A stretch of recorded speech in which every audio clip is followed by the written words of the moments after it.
A Montanha Mágica, leitura. Estamos no sexto vídeo, página 108, do capítulo Satana faz propostas desonrosas. Depois veio o sono, mas junto com ele surgiram fantásticas imagens de sonhos, mais fantásticas ainda do que as da primeira noite, e no meio das quais diversas vezes se sobressaltou, assustado ou entregue à perseguição de uma ideia confusa.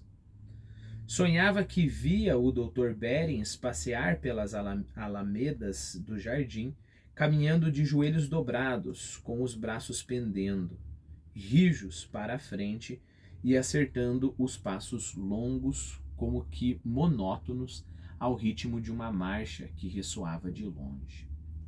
Quando o conselheiro áulico estacou diante de Hans Castorp, usava óculos com grossas lentes redondas e dizia coisas sem nexos. Um paisano, é claro, observou, e sem pedir licença, abaixou a pálpebra de Hans Castorp com os dedos indicador e médio da mão enorme. Um paisano decente, como notei logo. Mas não lhe falta talento, absolutamente não lhe falta talento para uma combustão geral aumentada. Não se incomodaria em gastar alguns anos alegres de serviço conosco aqui em cima.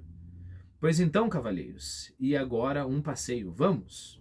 Exclamou, metendo na boca os dois indicadores enormes e dando assobios tão estranhamente melódicos que de diversos lados e em miniatura surgiram, voando através dos ares, a professora e Miss Robinson, que lhe pousaram nos ombros à direita e à esquerda, assim como na sala de refeições ficavam sentadas ao lado de Hans Castorp.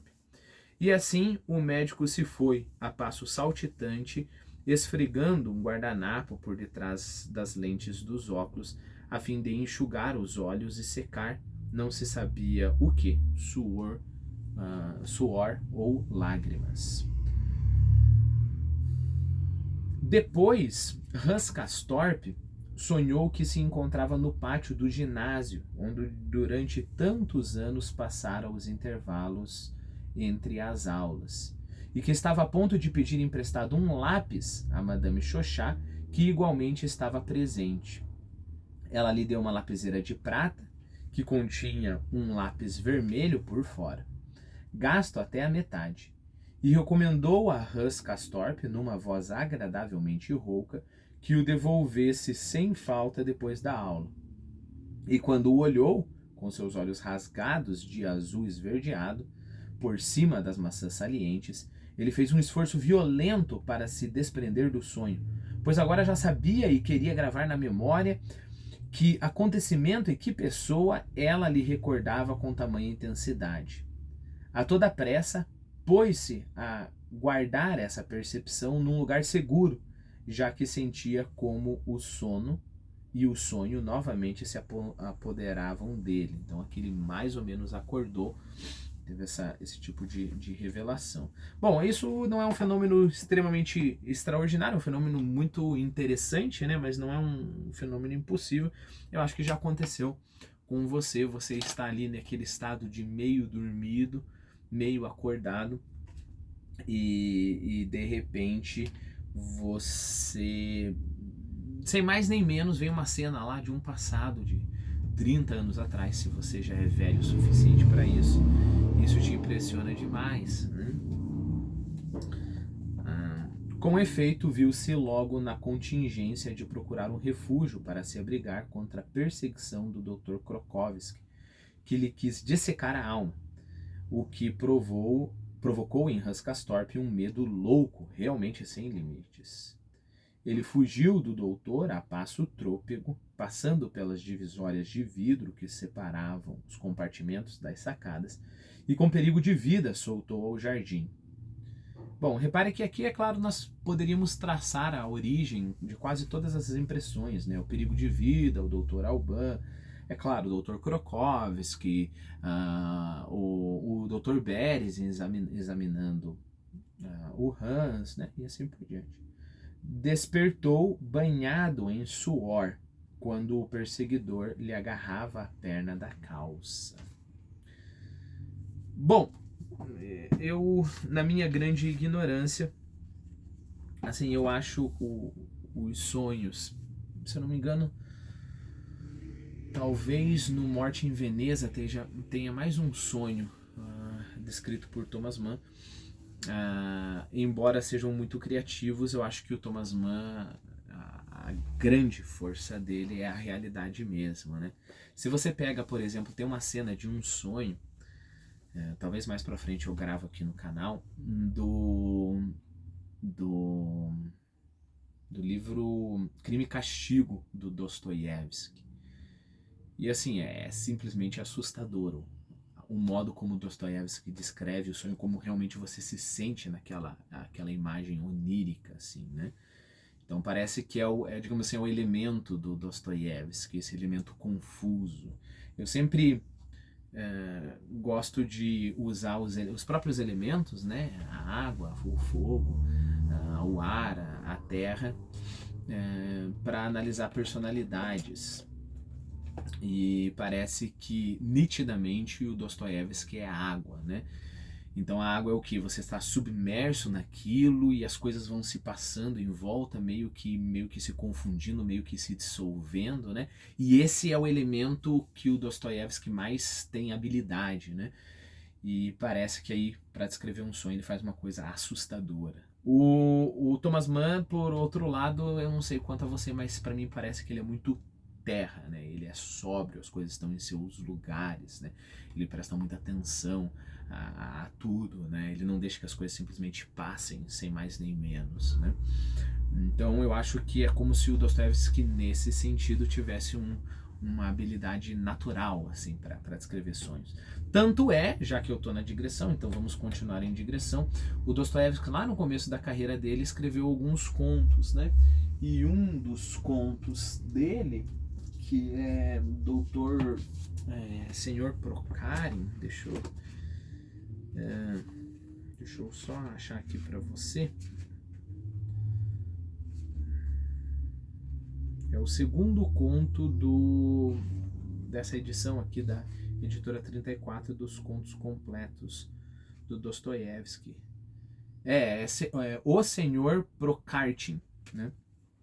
Isso é lá no comecinho da carreira do Dostoiévski. É tão onírico a coisa ali, e as pessoas não estão nem sonhando, né?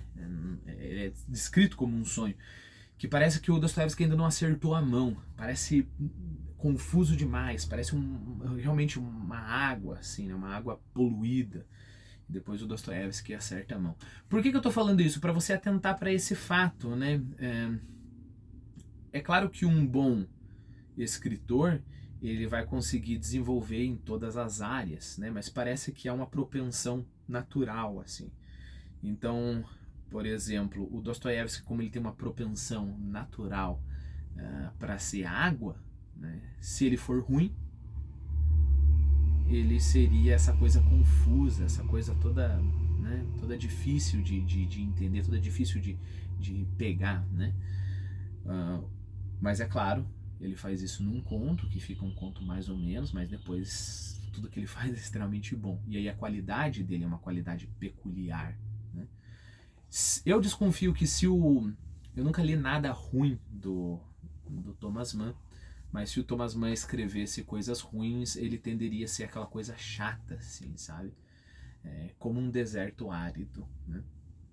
Então só tenha isso em mente e o importante é, claro, é não exagerar, né? Não sair examinando tudo e pensando que cada autor é um elemento, ou achando que um autor é um elemento só, ou tentando explicar a obra do Dostoiévski só dizendo que ele é água, esse tipo de coisa. O importante é não exagerar com isso. É só ter isso em mente. É uma possibilidade extra de explicação, né? Ou de percepção de uma obra. É uma possibilidade extra. Isso é fantástico. Mas assim, eu te garanto que funciona, né? Essa reflexão funciona. Só mais uma observaçãozinha. Eu lembro que meu irmão e eu um dia estávamos conversando sobre os elementos e aí a gente estava pensando sobre o Nietzsche. E aí eu pensei, não, Nietzsche certamente ele é ar, certamente ele é vento, né?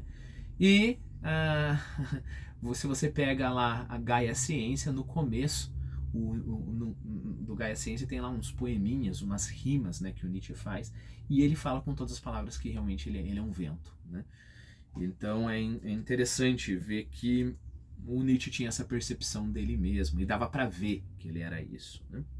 Bom, então fechei o parênteses só pra gente falar sobre esse sonho, que eu não sei quanto a você, mas para mim, para sonho, isso daqui parece árido demais, parece... No sonho, não é que você tem um monte de elementos desconexos, né, que vão se sobrepondo um ao outro, como se a gente montasse peças de quebra-cabeça que, embora se encaixem, não formam imagem nenhuma. Não é isso. No sonho parece que as coisas vão se juntando uma com a outra e os limites, as bordas dessas coisas, elas são líquidas, né? Então você está caminhando na rua e você dá mais uma pedalada. E quando você vê, na verdade, é bicicleta. E você está naquela bicicleta, você troca a marcha. E aí quando você vê, você está num carro. Então não há essa divisão clara, né? Se você não chega assim, opa, mudei, agora estou numa bicicleta. Parece que as coisas são muito mais quase como um melaço, assim, né? Então é esse tipo de liquidez. Bom, então é isso. Despertou banhado em suor quando o perseguidor lhe agarrava a perna da calça. Mal se acalmou um pouco e logo voltou a adormecer quando os acontecimentos tomaram para ele o seguinte rumo. Encontrou-se empenhado em arredar com o ombro o senhor Settembrini, que ali se achava de pé sorrindo. Um sorriso fino, seco, zombeteiro, sob o bigode espesso e negro, e que se esboçava justamente no ponto em que o bigode se erguia numa bela curva. Um sorriso que melindrava Hans Castorp. O senhor é demais aqui, ouviu a própria voz dizer distintamente. Vá-se embora. É apenas um tocador de realejo e é demais aqui. Aqui eu acho que a explicação também fica relativamente simples. O Settembrini mais ou menos magoou o Hans Castorp querendo expulsar o Hans Castorp ali de cima, né, do sanatório. Então nada mais justo que no sonho é o Settembrini que deva ser expulso, né? Mas Settembrini não se deixou afastar do lugar. E Hans Castorp ainda estava a perguntar-se o que deveria fazer quando, de chofre e por sorte, lhe ocorreu uma excelente ideia a respeito da natureza do tempo, como havia ocorrido efetivamente quando ele estava conversando com Joaquim. Evidenciou-se que o tempo nada mais era senão uma irmã muda, uma coluna de mercúrio desprovida de escala, para aqueles que quisessem trapacear. Então concordou com a firme intenção de comunicar no dia seguinte essa descoberta ao seu primo Joaquim. Lembre-se que o Settembrini contou a história da menina que não queria ir para casa e fingiu alta temperatura. Dr. Behrens deu para ela uma irmã muda, né? Em meio a tais aventuras e achados decorreu a noite, e também Hermine Kleefeld, assim como o Sr. Alban e o capitão Mikloski, desempenharam papéis complicados. Este último carregava em suas fauces a senhora Storr. Bom, esse em suas fauces eu não sei por que o tradutor decidiu por esse termo, mas em espanhol é simplesmente en la boca, na boca, né? No francês sa gueule, que é na sua garganta, né? Ou pode ser acho que talvez pode ser na boca. Só em inglês que é his fury, na sua fúria. Então ele carregava na sua fúria. Então, ainda bem que não é uma coisa tão importante assim, né? Mas a divergência é bem acentuada. Este último carregava em suas fauces a senhora Storr e era trespassado com uma lança pelo promotor senhor Paravante. Um sonho Um sonho o Huscastorp chegou a ter 2 vezes durante a noite, e em ambas exatamente do mesmo modo, a segunda já de madrugada. Achava-se sentado na sala das 7 mesas, quando a porta envidraçada se fechou com enorme estrondo e Madame Chauchat, no seu suéter branco, entrou com uma mão no bolso e a outra na nuca. Porém, ao invés de se dirigir à mesa dos russos distintos, a mulher mal educada aproximou-se a passo silencioso de Huscastorp e, sem dizer palavra, estendeu-lhe a mão para beijar. Não as costas, mas sim a palma. E Huscastorp beijou o interior dessa mão. Beijou essa mão pouco cuidada, um tanto larga, de dedos curtos, com a pele áspera nas bordas das unhas. Novamente, o invadiu então dos pés à cabeça aquela sensação de gozo dissoluto, porque passara, quando, a título de experiência, se sentira livre da pressão da honra e desfrutara as ilimitadas vantagens que a vergonha acarreta. Foi essa sensação que ele tornou a encontrar no sonho, mas com intensidade muitas vezes maior.